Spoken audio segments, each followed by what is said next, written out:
एम-पी-एस-सीची तयारी करत असताना अभ्यासासोबत अनेक अडचणींना विद्यार्थ्यांना सामोरे जावं लागतं असतं आणि या अडचणींमध्ये विद्यार्थ्यांच्या पाठीशी हमखास उभे राहणारे माननीय माजी मंत्री तथा आमदार बच्चूभाऊ कडू यांच्या नेतृत्वाखाली विद्यार्थ्यांचे अनेक प्रश्न सुटलेले आहेत आणि त्यातला सर्वात महत्त्वाचा प्रश्न म्हणजे सर्व परीक्षा या एम-पी-एस-सीकडे गेलेल्या आहेत.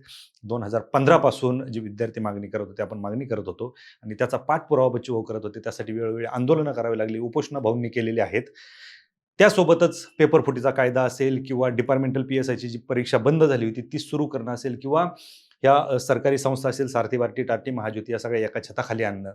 ह्या सर्व गोष्टी आणि याच्यासोबत अनेक विद्यार्थ्यांचे प्रश्न बच्चूभाऊंच्या मार्फत सोडवले गेलेले आहेत. हे सर्व प्रश्न जरी सोडवले गेलेले असले तरीही अजूनही प्रश्न संपलेले नाहीत. वेगवेगळे प्रश्न रोज विद्यार्थ्यांच्या समोर असतात आणि विद्यार्थी हे संभ्रमात असतात. त्यामुळे अनेकही काही प्रश्न आहेत की जे सरकार दरबारी जाणं गरजेचं आहे. त्यामुळेच 23 मे 2026 रोजी शनिवारी सायंकाळी 5:30 वाजता फडके हॉल, खजिना विहीर चौक, एस-पी कॉलेजच्या समोर टिळक रोडला जो हॉल आहे तिथे कृतज्ञता सोहळा आणि संवाद सोहळा आयोजित केलेला आहे. यामध्ये प्रामुख्याने आजपर्यंत विद्यार्थ्यांच्या मदतीसाठी जे नेते धावून आलेले आहेत त्यापैकी आपल्या सर्वांना माहिती आहे की माननीय डॉक्टर श्रीकांतजी शिंदे साहेब जे खासदार आहेत त्यांची प्रमुख उपस्थिती असणारे ते प्रमुख मार्गदर्शक असणार आहेत.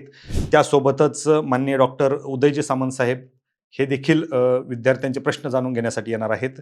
बच्चूभाऊ तर असणार आहेतच. त्यासोबत माननीय आमदार डॉक्टर नीलमताई गोरे ज्या उपसभापती आहेत त्या देखील असणार आहेत आणि माननीय नामदार श्री योगीजी कदम साहेब जे गृहराज्यमंत्री आहेत ते देखील या कार्यक्रमाला उपस्थित असणार आहेत. त्यांचा कृतज्ञता सोहळा तर आहे, त्यांचा आपल्याला कृतज्ञता ऋण व्यक्त करायचं आहेत, परंतु त्यासोबतच आपले जे काही प्रश्न आहेत, जे विद्यार्थ्यांच्या समस्या असतील त्या त्यांच्यापर्यंत पोहोचायच्या आहेत. त्याच्यामुळे विद्यार्थ्यांना माझी विनंती आहे की या कार्यक्रमाला, या कृतज्ञता सोहळ्याला, या संवाद सोहळ्याला आपण आवर्जून उपस्थित राहणं गरजेचं आहे. कारण अशी संधी परत मिळणार नाही, अशी लोकं आपल्याला परत मिळणार नाहीत ज्या लोकांनी आपल्यासाठी आपल्यावरती त्यांनी उपकार केलेत असं म्हणायला हरकत नाही. कारण जे प्रश्न वर्षानुवर्ष प्रलंबित होते ते प्रश्न याच सर्व व्यक्तींमुळे ते सुटलेले आहेत. त्याच्यामुळे पुढच्या प्रश्नांची अपेक्षा देखील आपण यांच्याकडूनच करणं अपेक्षित आहे. त्यामुळे आपले जे प्रश्न असतील ते प्रश्न घेऊन आपण या कार्यक्रमाला उपस्थित राहणं गरजेचं आहे. एवढी विनंती करतो. धन्यवाद.